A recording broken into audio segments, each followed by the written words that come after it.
All right, welcome to today's Explainer, where we're diving straight into the fascinating and frankly completely liberating world of global English pronunciation.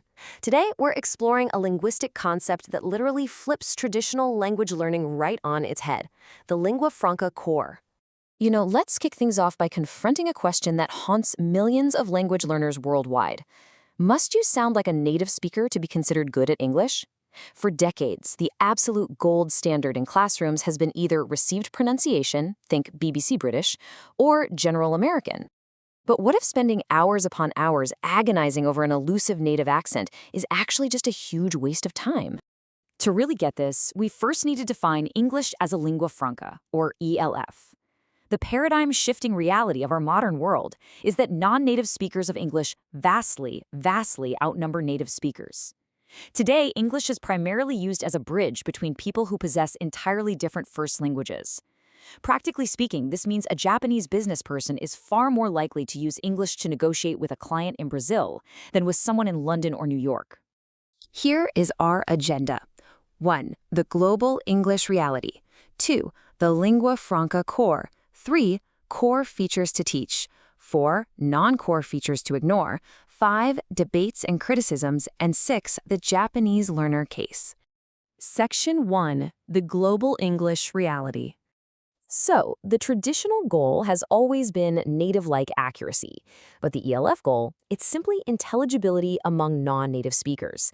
The focus shifts entirely away from struggling for that traditional perfection, and instead, we strive for functional, real-world communication. It's not about sounding perfectly British or American anymore. It's just about being understood by your international peers.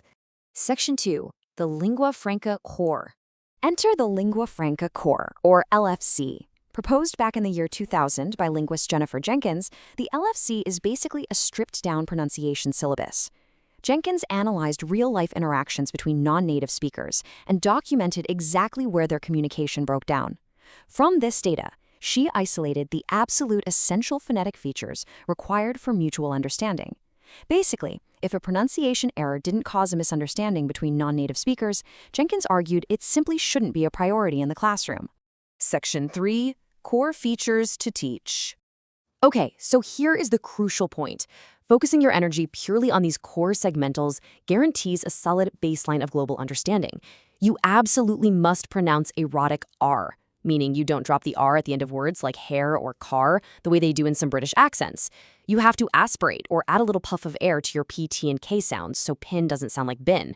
You absolutely have to master the difference between long and short vowels, distinguishing live from leave or hit from heat.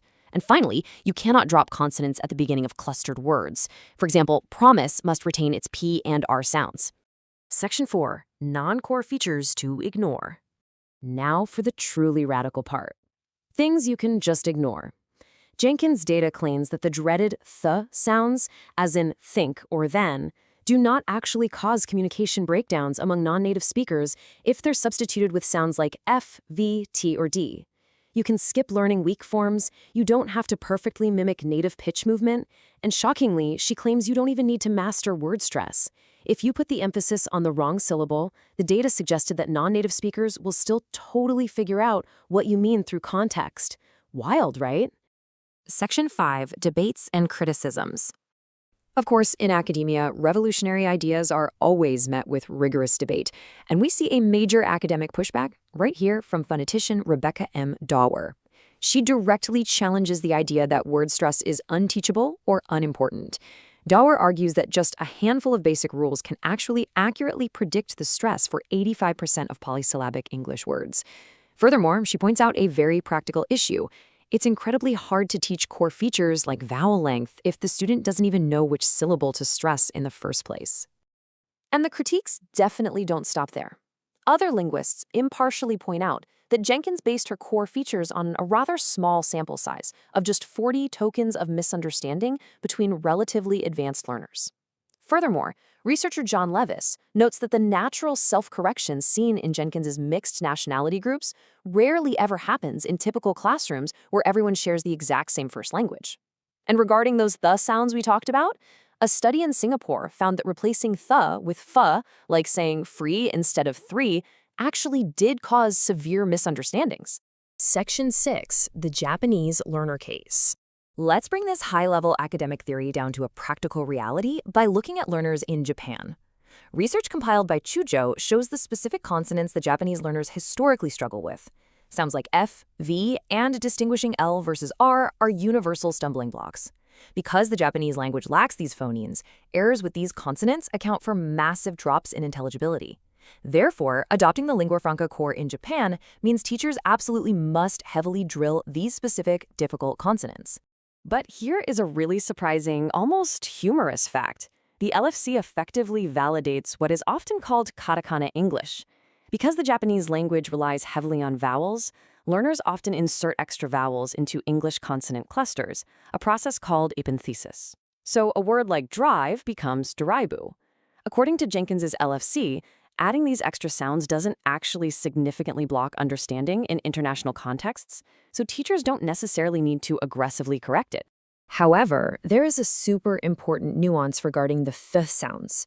While Jenkins said they could be totally ignored, Chujo's research showed that when Japanese students substituted s or sh for th, intelligibility completely plummeted below 50%. The word theater was misheard as shelter or shatter, and 13 became searching. So for Japanese learners specifically, teachers probably do still need to tackle those dreaded th sounds to ensure global understanding. So what does this all mean for us? The Lingua Franca Core fundamentally asks us to rethink our priorities. It encourages us to stop viewing non-native pronunciation as an error and instead treat it as an acceptable international variation, as long as it remains clear. So, as you move forward in your own language journey or teaching practice, I'll leave you with this. Will you exhaust yourself aiming for native speaker perfection, or will you embrace the empowering, highly focused path of confident global intelligibility?